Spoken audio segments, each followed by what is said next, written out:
नमस्कार, UP live देख रहे हैं आप, साथ आपके मैं हूं ज्योति आर्या। बड़ी खबर से शुरुआत करते हैं बुलेटिन की। लखनऊ से है। सीएम योगी की समीक्षा बैठक आज होनी है। अधिकारियों के साथ सीएम योगी ने समीक्षा बैठक कर ली है और कानून व्यवस्था और बाढ़ की स्थिति की जानकारी उन्होंने ली है।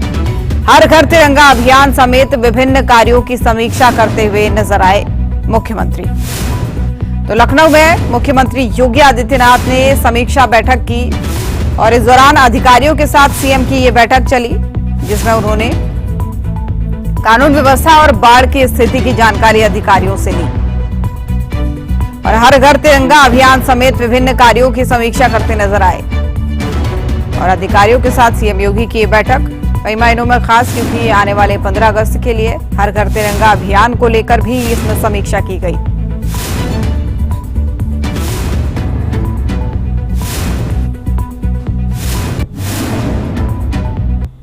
और लखनऊ में मुख्यमंत्री योगी आदित्यनाथ ने उत्तर प्रदेश पुलिस के दूरसंचार विभाग के लिए चयनित 1494 युवाओं को नियुक्ति पत्र सौंपे हैं, जिसमें 1374 सहायक ऑपरेटर और 120 कार्यशाला कर्मचारी शामिल हैं। इस मौके पर सीएम योगी ने युवाओं को बधाई दी और कहा कि ये भर्ती निष्पक्ष और पारदर्शी तरीके से हुई है। तो उत्तर प्रदेश में मिशन रोजगार का ये हिस्सा है। ये रिपोर्ट देखिए।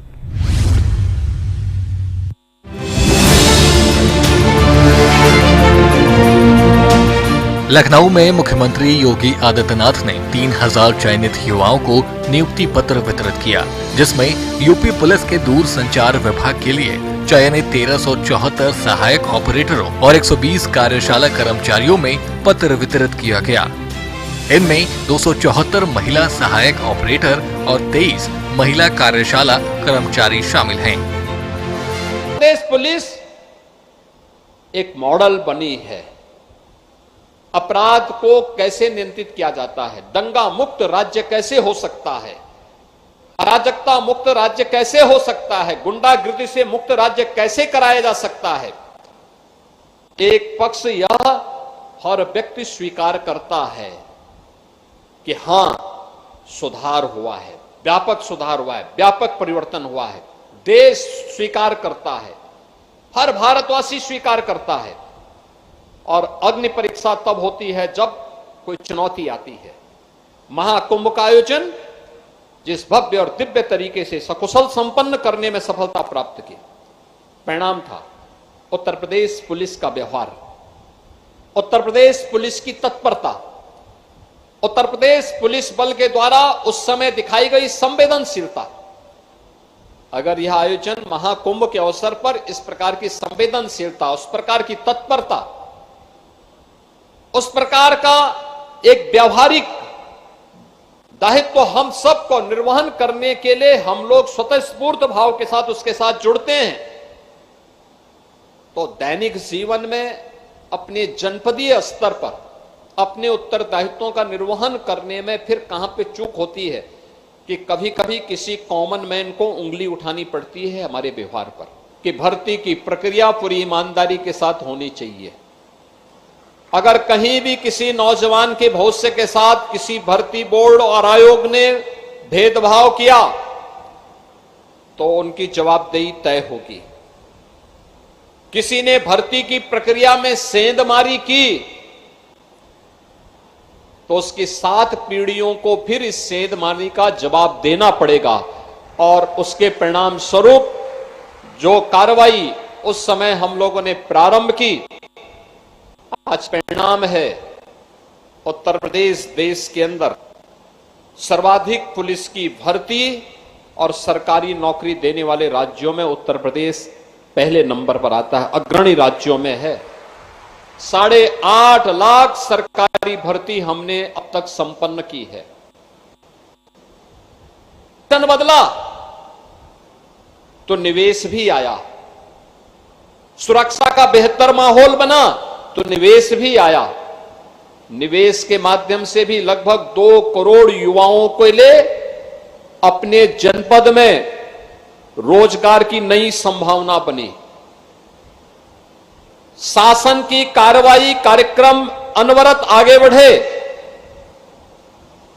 तो आउटसोर्सिंग से भी भर्ती की प्रक्रिया को एक नई दिशा वहां पर प्राप्त हुई। सीएम योगी ने इस मौके पर कहा कि उत्तर प्रदेश पुलिस आज देश में एक मॉडल बन चुकी है।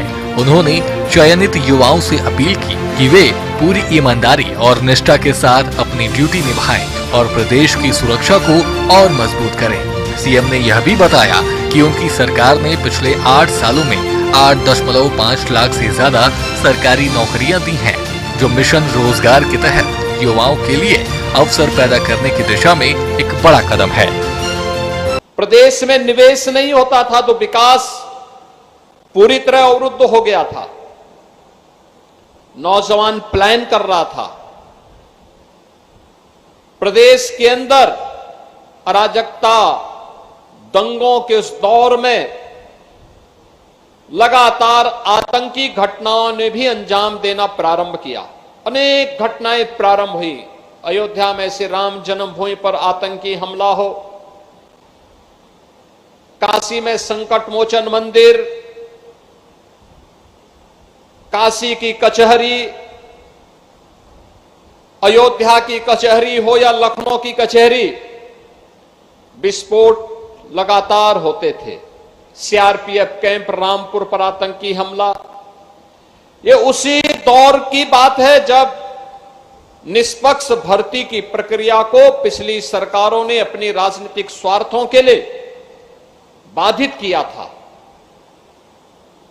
परिणाम था उत्तर प्रदेश का नौजवान प्लान करने के लिए मजबूर हुआ था, हताशा और निराशा में जीने के लिए मजबूर हुआ था।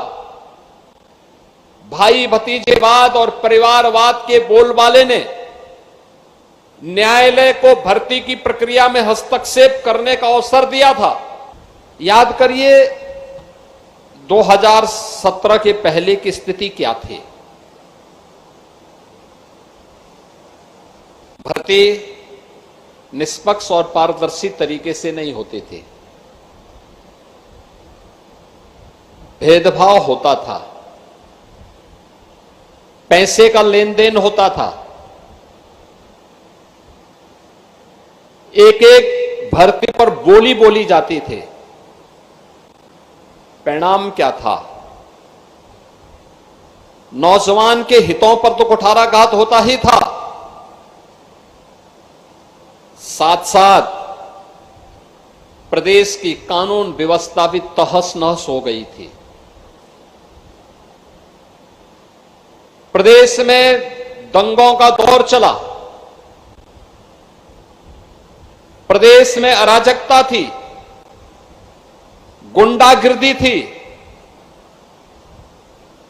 न बेटी सुरक्षित थी न व्यापारी सुरक्षित था।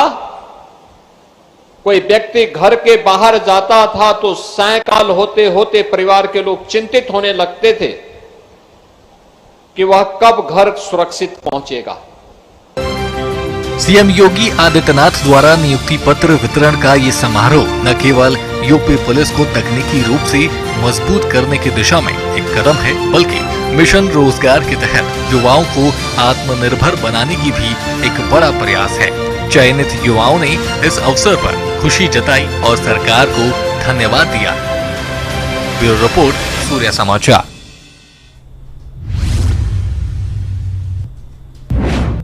और उत्तर प्रदेश के हमीरपुर जिले में बाढ़ ने भारी तबाही मचाई है।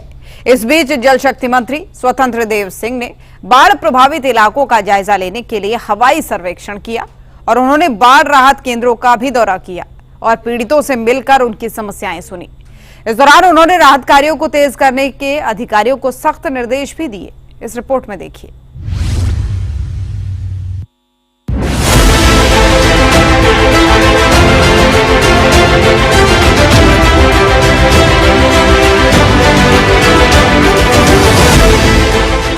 हमीरपुर जिले में यमुना और बेतवा नदियों के उफान की वजह से कई गांव बाढ़ की चपेट में हैं। घर, दुकानें और फसलें पानी में डूब गई हैं, जिससे लोगों का जीवन मुश्किल हो गया है। इस हालात का जायजा लेने के लिए यूपी के जल शक्ति मंत्री स्वतंत्र देव सिंह रविवार को हमीरपुर पहुंचे। उन्होंने बाढ़ प्रभावित इलाकों का हवाई सर्वेक्षण किया और यमुना के जलस्तर और नहरों की स्थिति का निरीक्षण भी किया। इसके बाद वो बाढ़ राहत केंद्रों पर गए, जहां उन्होंने पीड़ितों से मुलाकात की और उनकी परेशानियों को समझा। सुरक्षा के दृष्टि से भी किसी प्रकार की परेशानी है, लेकिन आप सबसे मेरा निवेदन है कि थोड़ा जहां पर पानी का ज्यादा पानी वहां न जाए, उस पानी में नहाने से भी थोड़ा बचे, पानी पीने से भी बचे। अपने चिकित्सा व्यवस्था है पशुओं के लिए भी अलग से भूसा की व्यवस्था है, उनकी भी चिंता है। डॉक्टर भी पशुओं के अलग है, आपके डॉक्टर आप सबके लिए भी चिकित्सा व्यवस्था टीम बनाई गई है। गाँव में थोड़ा भी जुकाम खांसी आता है तो तुरंत सूचना दे हमारी टीम को। किसी प्रकार का आदरणीय योगी जी का सपना है कि हमारे गाँव गरीब को किसी प्रकार की परेशानी न हो, और वो राज्य में अभी 7 बजे मीटिंग करने जा रहे हैं। पूरे राज्य के बाढ़ से संबंधित मीटिंग है। अभी मेरा इस क्षेत्र में जब कठिनाई और जब बढ़ता है हमारे सामने, जब चुनौती जब आती है, सभी नदियां एक साथ तूफान मचाती हैं तो चुनौती आती है। इस समय हमारे पास केवल बुंदेलखंड और मध्य प्रदेश की नदियां हैं, जिसके कारण कोई ज्यादा चुनौती नहीं है। पानी धीरे धीरे उतर कर बिहार होते हुए गंगा सागर में चला जाएगा। कैबिनेट मंत्री स्वतंत्र देव सिंह ने राहत केंद्रों में खाने पीने, दवाइयों और अन्य जरूरी सुविधाओं का जायजा भी लिया। उन्होंने बाढ़ पीड़ितों को लंच पैकेट भी बांटे और उनका हौसला भी बढ़ाया। इस दौरान उन्होंने जिला प्रशासन और पुलिस अधिकारियों को निर्देश दिए कि बाढ़ प्रभावित लोगों को तुरंत राहत पहुंचाई जाए। उन्होंने अधिकारियों से क्षतिग्रस्त घरों, दुकानों और फसलों का सर्वे कर जल्द से जल्द मुआवजा देने की प्रक्रिया शुरू करने को भी कहा है। साथ ही नदियों के कटाव वाले क्षेत्रों की निगरानी और बचाव कार्यों को और मजबूत करने के भी निर्देश दिए हैं। जितनी भी सड़कें हैं माननीय मुख्यमंत्री जी, जितनी भी ये चिंता चलेंगे बाद में, इन सड़कों को डीएम मुख्यमंत्री के द्वारा लिखवा कर भेज दिया जाएगा माननीय मुख्यमंत्री जी के लिए। वह सड़कें भी भविष्य में ऊंची हो जाए, जब पानी भरा हो तो आपको आने जाने का तकलीफ न हो। ये भी परेशानी है तो अभी निकलेंगे तो बता देना, आपको हर प्रकार का सहयोग मिलता रहेगा, किसी प्रकार की परेशानी। इसलिए आप सब एक बार आदरणीय मोदी जी को, योगी जी हैं तो आपको चिंता करने की बात नहीं है। मैं आपको विश्वास दिलाता हूं, आपका मकान टूटेगा, चाहे रोड टूटे, चाहे घर हो, ये भी आपका पक्का मकान बनाया जाएगा। जल शक्ति मंत्री स्वतंत्र देव सिंह का ये दौरा हमीरपुर के बाढ़ पीड़ितों के लिए उम्मीद की किरण लेकर आया है। प्रशासन ने राहत और बचाव कार्यों को तेज कर दिया है और प्रभावित लोगों को जल्द से जल्द सामान्य जीवन में लौटाने की कोशिश की जा रही है।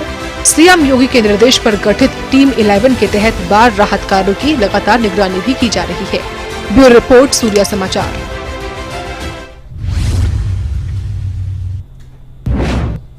और राहुल गांधी के एक बयान ने सियासी हलकों में नई हलचल मचा दी है। दिवंगत पूर्व केंद्रीय मंत्री अरुण जेटली को लेकर दिए गए राहुल गांधी के दावे पर बीजेपी और जेटली परिवार दोनों ने कड़ी आपत्ति जताई है। बीजेपी ने इसे फेक न्यूज बताया है, तो वहीं अरुण जेटली के बेटे रोहन जेटली ने भी इस बयान को पूरी तरीके से खारिज किया है। ये रिपोर्ट देखिए।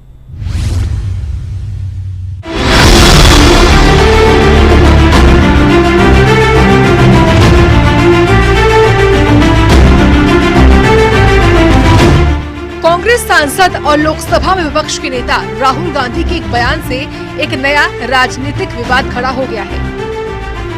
राहुल ने दावा किया कि उन्हें दिवंगत केंद्रीय मंत्री अरुण जेटली ने कृषि कानूनों पर धमकाया था, तो वहीं अरुण जेटली के बेटे रोहन जेटली ने भी राहुल के बयान को नकारते हुए कहा कि किसान बिल उनके पिता के निधन के 13 महीने बाद लाया गया। उन्होंने पूछा कि जब बिल आया ही नहीं था तो पिताजी से राहुल गांधी की इस विषय पर मुलाकात कैसे हो गई? I remember when I was fighting the farm laws, and he's not here anymore, so really I shouldn't say it, but I will. And Arun Jaitley ji was sent to me to threaten me.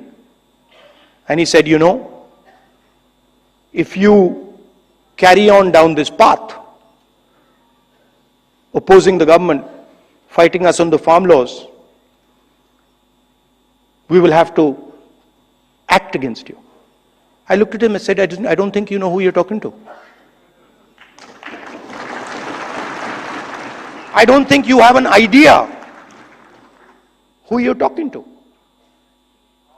Because we are Congress people. We're not cowards.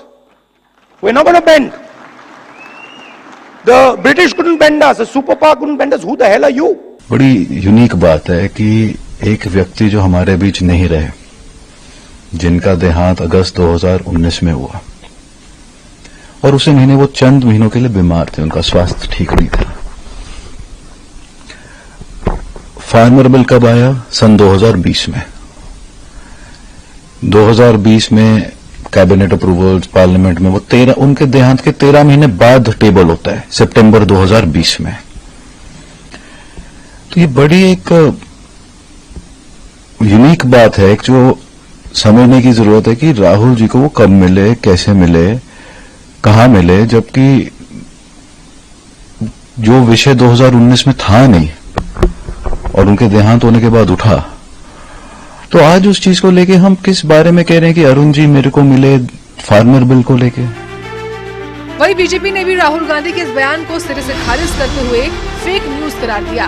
Party ने सवाल उठाया कि जब अरुण जेटली जी का निधन 24 अगस्त 2019 को हो गया था, तो वो 2020 में पेश हुए कृषि कानूनों पर राहुल गांधी से कैसे बातचीत कर सकते हैं? उन्हें माफी मांगनी चाहिए। दिल्ली सरकार में मंत्री मंजिंदर सिंह सिरसा राहुल गांधी पर संवैधानिक पद की गरिमा को ठेस पहुंचाने का आरोप लगाया है।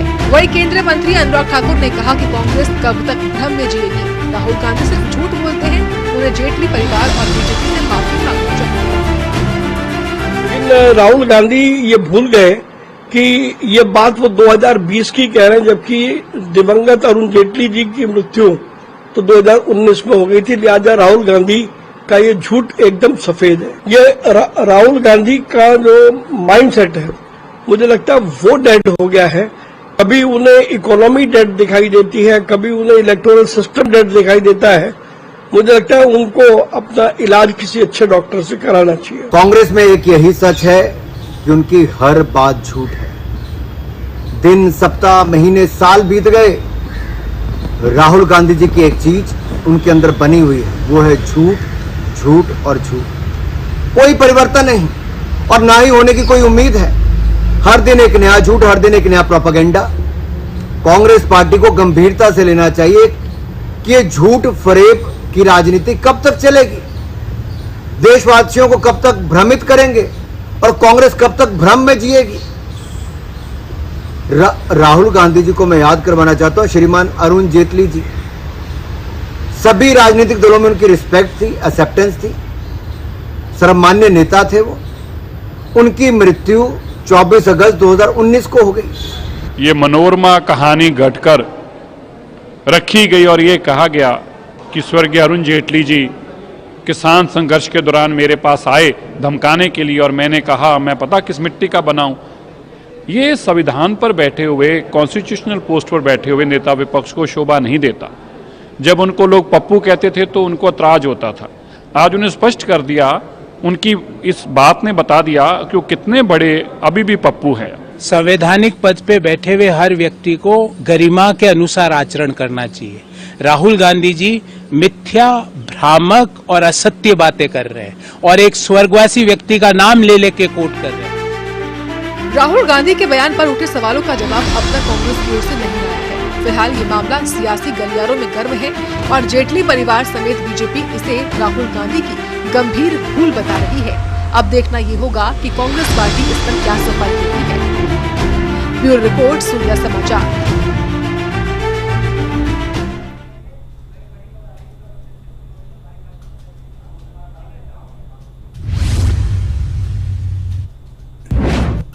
तो राहुल गांधी के अरुण जेटली वाले बयान के बाद से अब सियासी हलचल तेज हो चुकी है। जहां एक तरफ जेटली परिवार उनसे माफी मांगने की बात कर रहा है, तो वहीं बीजेपी वाले भी उनसे माफी मांगने की बात कर रहे हैं। तो चलिए आगे बढ़ते हुए एक बड़ी खबर आपको बताते हैं। उत्तर प्रदेश के चंदौली से ये बड़ी खबर है, जहां पर भारी बारिश का कहर देखने को मिल रहा है। तो मौसम की मार मैदानी इलाकों में भी पड़ रही है और भारी बारिश के बाद उफान पर अब गंगा नदी है। उत्तर प्रदेश के चंदौली में रिहायशी इलाकों में भी गंगा का पानी अब घुस गया है, यानी बाढ़ जैसे हालात हो गए हैं। चंदौली में बाढ़ जैसे हालातों के चलते लोगों को काफी मुसीबतों का सामना यहां पर करना पड़ रहा है। तो उत्तर प्रदेश के चंदौली में ये तस्वीरें देखिए, उत्तर प्रदेश के चंदौली से सामने आई है, जहां पर सड़कों पर भी पानी गंगा नदी का बह रहा है और लोगों के घरों में भी गंगा नदी का पानी घुस गया है। बाढ़ जैसे इलाके लग रहे हैं, यानी बाढ़ जैसे हालात बन गए हैं। रिहायशी इलाकों में लोगों को मुसीबतों का सामना यहां पर करना पड़ रहा है।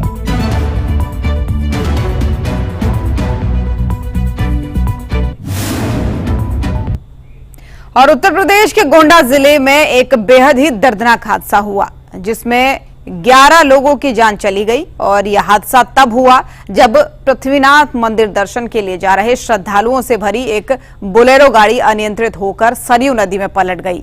इस पर रिपोर्ट दिखाएंगे, लेकिन उससे पहले एक बड़ी खबर आपको बता दें। उत्तर प्रदेश में भारी बारिश का कहर चल रहा है। प्रयागराज में भी भारी बारिश हुई है, जिसके चलते गंगा नदी उफान पर है। और वहीं बारिश के बाद निचले जो इलाके हैं, घरों में पानी घुस गया है।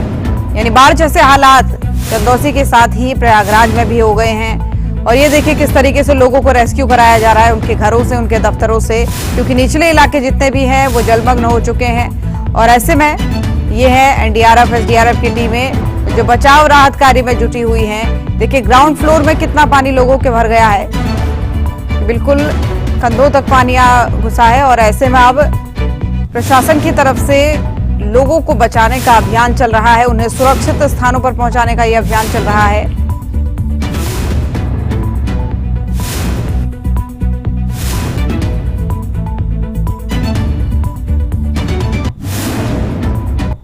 और वाराणसी में भी कुछ ऐसा ही हाल है। बड़ी खबर वाराणसी से आपको बता दें, वहां पर भी भारी बारिश के चलते लोगों को समस्याएं हो रही हैं। लगातार हो रही बारिश से कई जगहों पर जलभराव की स्थिति पैदा हो गई है। बारिश के कारण गंगा नदी का जलस्तर भी बढ़ गया है। तो उत्तर प्रदेश के कई इलाकों में बाढ़ बारिश का कहर लोग झेल रहे हैं। वाराणसी में भी गंगा नदी उफान पर है, वरुणा नदी उफान पर है। और रिहायशी इलाके जो है वहां पर लोग कहीं ना कहीं फंसे नजर आ रहे हैं। इस बारिश के चलते उनके घरों में पानी घुस रहा है। निचले जितने भी इलाके हैं सभी जगहों पर पानी भर चुका है। और ऐसे में अब उन्हें सुरक्षित स्थानों तक ले जाने का काम रेस्क्यू और बचाव की टीमें कर रही हैं। तो बारिश के कारण गंगा नदी का जलस्तर बढ़ चुका है और रिहायशी इलाकों में बाढ़ जैसी स्थिति हो गई है। उत्तर प्रदेश के अंदर चाहे चंदौसी की बात करें, चाहे वाराणसी की बात करें, चाहे प्रयागराज की बात करें, सभी जगहों पर गंगा का जलस्तर बढ़ा हुआ है और लोगों की मुसीबतें बढ़ रही हैं।